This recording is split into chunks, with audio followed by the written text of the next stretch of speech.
Mic ఉందమ్మా, త్వరగా అమ్మా స్టార్ట్ చేయండి అమ్మా. ఓ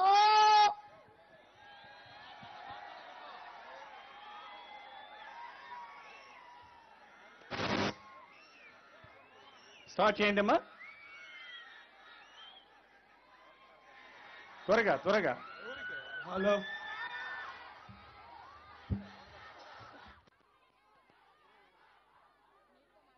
గ్రామ సభకు ఇచ్చేసిన మా గ్రామ సభకు ఇచ్చేసిన గౌరవనీయులైన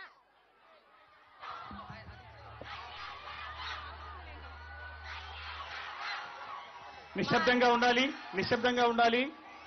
మనము పాటించేటటువంటి విధానంలో 6 మంది గ్రామ సభ సభ్యులు మాట్లాడుతున్నారు. వారిలో రెండవ వారు పగడాల వరలక్ష్మి గారు. క్లుప్తంగా చెప్పండి. మా గ్రామ సభకు ఇచ్చేసిన గౌరవనీయులైన డిప్యూటీ సీఎం గారికి మరియు పెద్దలకి నమస్కారాలు తెలియజేసుకుంటున్నాను. మా గ్రామస్తులకి కూడా నమస్కారాలు తెలియజేసుకుంటున్నాను. ఈ రోజు మేము 10 సంవత్సరాల నుంచి ఎదురు చూసిన సమయం వచ్చింది సార్. మేము ఎన్నో రోజులు ఇక్కడ ప్రోగ్రాం జరిగితే మీరు వస్తే రోడ్ల పైన ఎండనక రాత్రి అయినా చిన్నపిల్లలతో సహా వెయిట్ చేసి మిమ్మల్ని చూడాలని 2 నిమిషాలైనా మీరు మాట్లాడితే వినాలని వెయిట్ చేసినాం సార్. అది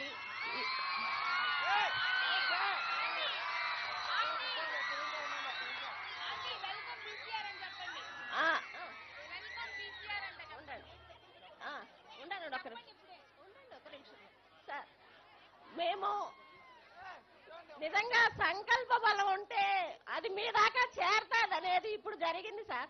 ఈ మా గ్రామస్తులు సంకల్పంతో పంచాయతీ ప్రెసిడెంట్ ని గెలిపించినారు.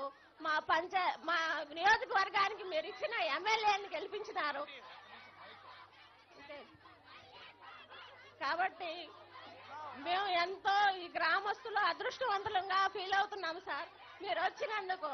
దీంతో పాటు మాకు ఇక్కడ ఉన్న సమస్యలను ముఖ్యంగా తెలియజేయాలనుకుంటున్నాము. మా గ్రామస్తులు పూర్వం 30-40 సంవత్సరాల ముందర ఇక్కడ లార్జ్ స్కేల్ ఇండస్ట్రీ ఉండేది. అక్కడ సో ఫ్యాక్టరీ అని అక్కడ ఉపాధి పొందేవారు. తర్వాత అది క్లోజ్ చేయడం అయింది. ఉపాధి లేక అందరూ గల్ఫ్ దేశాలకు తరలి వెళ్లి అక్కడ 30-40 సంవత్సరాల కాలం అక్కడే తల్లిదండ్రులను పిల్లలను వదిలి ఎప్పుడో వచ్చి ఒకసారి వెళ్లాల్సిన పరిస్థితి వచ్చింది సార్. ఇక్కడ ఎటువంటి లార్జ్ స్కేల్ ఇండస్ట్రీస్ లేవు, స్మాల్ స్కేల్ ఇండస్ట్రీస్ లేవు. ఉపాధి గవర్నమెంట్ నుంచి వచ్చే ఉపాధి ఎక్కడా లేదు సార్. వాళ్ళు స్వయంగా ఎదగాలనే తపనతో ఇతర దేశాలకు వెళ్లి ఎంతో కొంత ఎదిగిన పరిస్థితులు ఉన్నాయి. కాబట్టి ఇక్కడ యువత ఇకనైనా ఇక్కడి నుంచి వేరే దేశాలకు వెళ్లకుండా ఇప్పుడు దేవుడు వచ్చి మన ముందు నిలిస్తే చాక్లెటో బిస్కెటో అడగవు సార్.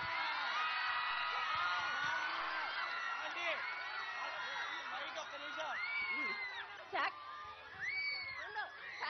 మాకు స్కిల్ డెవలప్మెంట్ యూనివర్సిటీ కావాలి సార్. ఇక్కడ మా ప్రాంతంలో ఉండే స్కూల్